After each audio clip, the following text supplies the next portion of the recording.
a film like being John Malkovich in Mm-hmm. 2024 may not be as possible purely because Yeah. Hollywood has completely gone the route of blast fests and spectacles and superhero movies. You take a film like Fight Club, since you're talking about making a statement, I do not know a stronger statement than Fight Club on consumerism or on America as a culture. I do not know a movie that's just hinged on one line. And that line is, I see dead people. And that's Sixth Sense, right? You do not talk about Fight Club. Well, even if it wasn't, I'm not gonna play with that either. I'm also just a girl.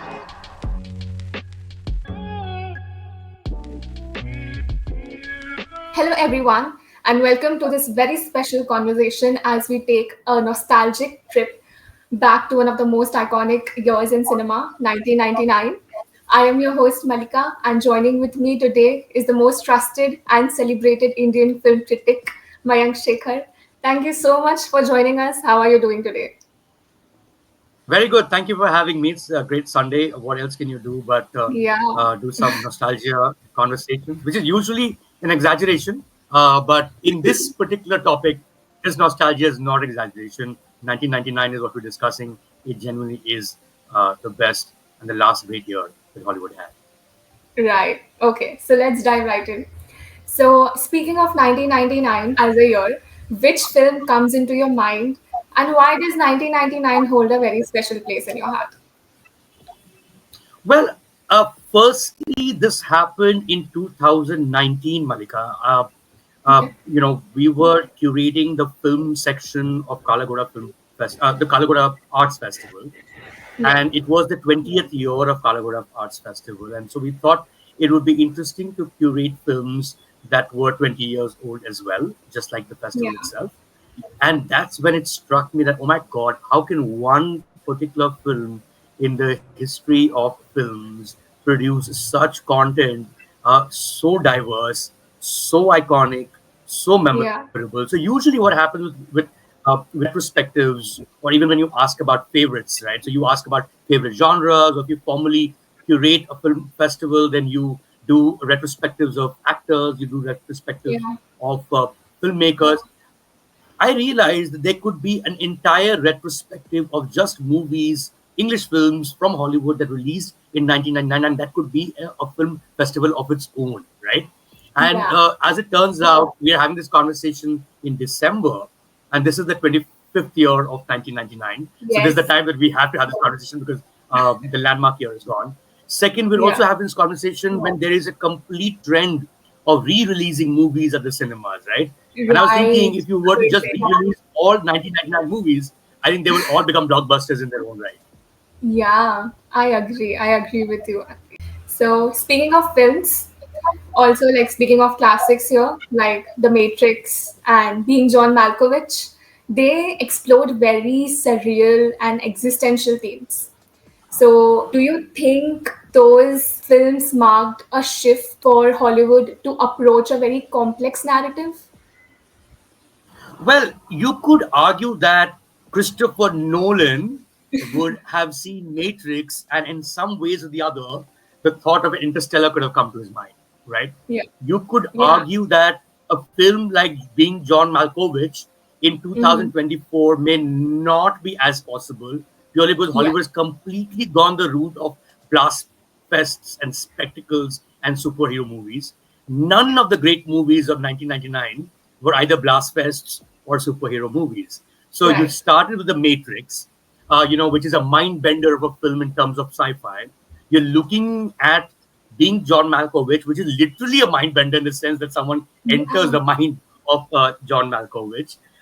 And then you carry on from there into a film like The Sixth Sense, which is technically speaking in the supernatural genre, but you don't know that yet. And it's a film that everyone's watched at least twice. Once yeah, because they watched it for the pleasure of it. The second time to reconfirm all that they'd watched right up till the end of the film. right. You take a film like Fight Club, since we're talking about making a statement, I do not know a stronger statement than Fight Club on consumerism or on America as a culture. So from pop culture of John Malkovich, we've come to commentary on consumerism. and on our regular lives, right? And I do not know a stronger comment on that than American Beauty, which Yeah. is also looking at Yes. the deadness of American suburban life. And then of course you go into Run Lola Run, which is a complete experimental movie. In fact, it got remade recently in Hindi. So it's been after so many years, it seems so relevant that they could remake it in Yeah. Hindi with Tapsi Pannu recently. If you remember, there is of course Boys Don't Cry. That is Mhm. actually a lot of people's favorite movie from that Yeah. year. There is Magnolia by Paul Thomas Anderson, which again there was this hyperlink cinema that became huge thereafter, which is like a bunch of stories that sort of link to each other, but they're actually anthologies. That and I do not know a better one than Magnolia. Then Yeah. of course there is The Insider, made by Michael Mann, with Yeah. Russell Crowe, with Al Pacino. Michael Mann who made Heat in 1995, and it's Yes. such a strong freaking commentary again on corporate culture, on the idea of truth. There is Stanley Kubrick's Eyes Wide Shut. There Yes. was his last great film that had Tom Cruise in it. I don't know whether Tom Cruise would do a film like that anymore, given that he's become your Yeah. typical Hollywood, or actually more like a Bollywood hero now. And then even if you like go a little further down into stuff that may not be seen as great cinema, but it actually left an impact for kids like me at that age in 1999 is American Pie. I mean, it's the stupidest film, Yeah. but Yes. the Yes. most fun film you're ever likely to go. And above all of this, you have a movie like Notting Hill that Absolutely. survives the test of public memory, that remains a Yeah. lot of people's favorite rom-com, also because you barely make rom-coms anymore. So just look at the entire list. Just think that all of it just came in one year, and then don't ask me why I think is the greatest year of Hollywood. Yeah, there should be no questions now about why it's special. Speaking about Fight Club, it critiqued consumerism and also societal norms. Do you think those societal norms and the concept itself resonates with us 25 years later? What is very interesting about Fight Club is that when it came out in that Yeah. year, it bombed in the theaters. It Yeah. completely bombed in the Yes. cinemas. It also got a lot of people heckling that film in the same way that, if you remember when Animal came out and how people Yeah. went berserk over commentary on Animal, or for that matter, when Joker came out a few years back, and everyone went berserk on the Yeah. point of Joker, and how they were glorifying violence and how they were making a villain, a hero, etc., etc. The same kind of criticism. Of course, there was no social media then, but this film faced the same kind of criticism, and it was seen as offensive. It was especially at a time when America was going through a lot of gun law issues. Well, Yeah. it's still going through those gun law issues. But like Columbine was a very very big incident that had happened the same year. So that movie, Fight Club, I find it very odd now to think about it, did not get its due in the year that released. It is Yeah. actually internet, and social media groups, fan clubs that have made a Fight Club way bigger than it was when it came out. And yes, I do not know a film that jolts you this bad. I do not know a film that is so strong a Yeah. commentary on the world we live in. I certainly do not know a film where two actors have done a more amazing job, right? And of course, Yeah. Brad Pitt is right there as well. Absolutely. Absolutely. Coming to my another question, which is about a film which is like a personal favorite, The Blair Witch Project, which was done under like $100,000. So, how do you think that particular film impacted independent filmmaking? I think, firstly, the idea of the grainy image, the idea of the video film, the idea Yeah, of a digital film. Now, practically everyone, whether on TikTok or Reels, is actually making those films. In some ways, you could argue got birthed by the project. And I yeah, distinctly remember the year when it came out, and because we were kids, we were very excited about this movie. That we learned that everyone who was in that film actually died. All right, yeah, they sold the movie as a real life found footage film where they found this footage, but those people who were wherever they were do not exist anymore. So if you yeah, recall, or if you look back, if you see the marketing and the publicity that took place for Blair Witch Project, they never showed the actors. The actors never came to promote it yeah, because they were kind of being told that those actors are dead. Now, when you enter with that mindset, when you feel that this shit is real, it really jolts you in ways that no horror film that I can think of has. At least, and I'm not even a huge horror fan. And if you're looking at impact, I think the impact is right there in front of all of Yeah. us. Just get on social media. Everyone's making these movies. What if one of their Right. phones, sort of disappear and then got found? That is the Blair Witch Project. Yeah, absolutely, absolutely. It's like a very authentic horror movie that it cannot get more authentic than that. Very true. So shifting towards Bollywood now, I wanted to ask Sure. you, yeah. So I wanted to ask you, similar to like Hollywood, did Bollywood also like a major transition from, traditional Indian movies to making or exploring more globally resonant movies in 1999? It's an interesting question because we're looking at English cinema. It might be interesting to look at the same year how it was with Bollywood, or Mhm. what is essentially Hindi films Yeah. or Hindi film industry, or the Bombay or the Mumbai film industry. I do not see 1999 as a turning point of any sort. What I see 1999 to be is actually a follow-up year, in the sense that I think 1998 was a turning point. If you look at a film like Satya, which I think completely redefined what we know as independent cinema and what we know as art Yeah. house and what we know as mainstream. It was a movie with a cast that is not well known, but this is a hardcore genre film in the underworld genre. People flocked to it like they would have watched any other mainstream film. But was it art house? Probably not. And that was what made Ram Gopal Verma, although he made a Yeah. fantastic film, Rangila, a more mainstream movie, Rangila, right before that in 1995.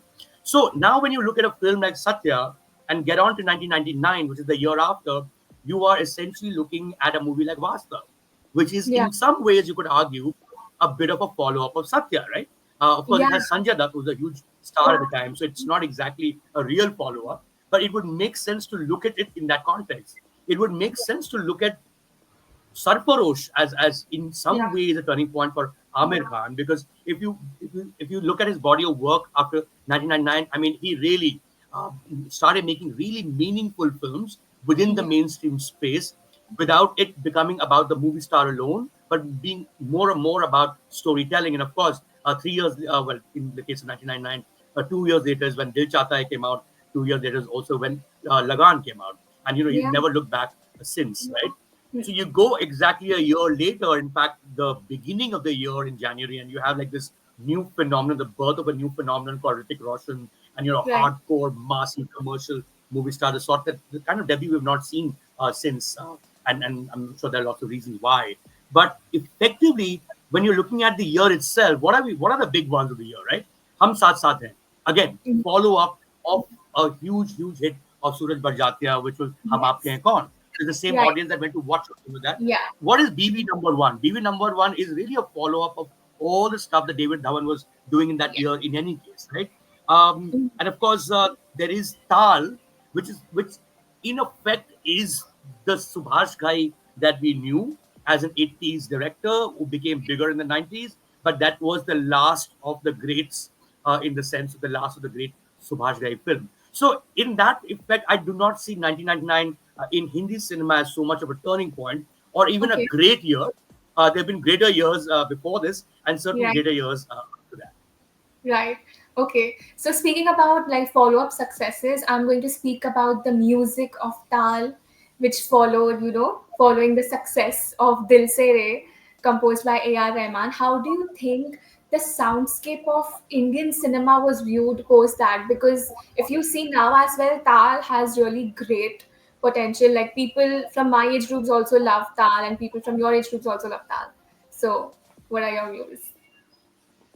Uh, this was the era of AR Rahman, quite Yeah. simply.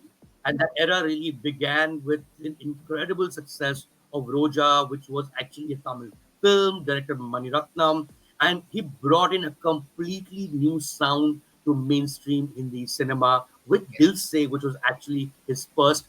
Uh, no, actually, 1995, Rangila would have been his first Hindi Yeah. soundtrack. And then he did Dil Se thereafter. And Tal, in effect, made him a Bollywood Yeah. composer, because you don't get more Bollywood than Subhash Ghai. But then it is part of a larger canon of work that Yeah. that Rahman embodied for a very, very long time. And the crash of the 80s were over, the crash until the mid 90s, the typical song and dance got over, and what replaced it with Rahman, who was all about experimenting with newer sounds, not even so Yeah. much about the vocals. It was where the vocalist was also in effect an instrument. And we've I mean Rahman's never looked back since, and Never. his fandom has always grown, and of course he's extremely active even now. But when you say your favorite Rahman soundtrack, I'm pretty sure you'll still pick up from the 90s, and I think Roja would be one of them for me personally. Definitely Dil Se and Yeah. Tal would feature as well. Right. So coming to the last question, I wanted to ask you: is there like a favorite line or dialogue from any of the movies from 1999? Well, you know what? It doesn't even have to be whether I have a favorite line or not. What is most important is how iconic those lines became. And I don't even have to rack my brain too much to arrive at the most famous line from 1999. And there will obviously be, Julia Roberts as Anna Scott in Notting Hill saying, "I'm also just a girl," standing in front of a boy, asking him to love her, right? I don't think anything more romantic can be written, and that's just the immediate thing that comes to mind. The equally popular one is from Fight Club, right? I mean, what is Fight Club? Is It's about the line, the first rule of Three. Fight Club: Yeah. you do not talk about Fight Yeah. Club. The second rule of Fight Club is you Right. do not talk about Fight Club.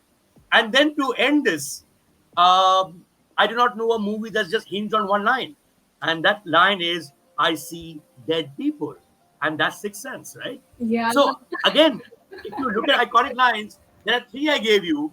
I do not know three lines Yeah. from three movies that you immediately associate with, and it's been 25 years since that happened. So that tells you all about the Yes. greatness of the year, actually.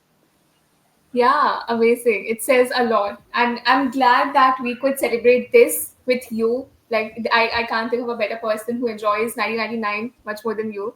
So, thank you so much for sharing your recommendations. Thank you so much for sharing your thoughts, your opinions, and we are very grateful to have you. No, absolutely. And I have to say, the year was so great that I may have even missed out on certain films that I haven't Yeah, mentioned. So, for all those who are listening in, please keep the records going. There's one movie I can immediately remember is Election that I missed out on, which I intend to rewatch very soon. So, yeah, pick your favorites. Tell me which was your favorite 1999 film. I'm not going to give you my favorite, except that I think the one that survives the most in my memory has to be Notting Hill, because we don't yeah, make rom-coms anymore. yeah. It doesn't need an explanation now. Like, Notting Hill doesn't even need an explanation that why it has to stand out, right? So definitely for our viewers, if you like great recommendations like these, do check out RecoBee for great recommendations and definitely great reviews. And thank you so much.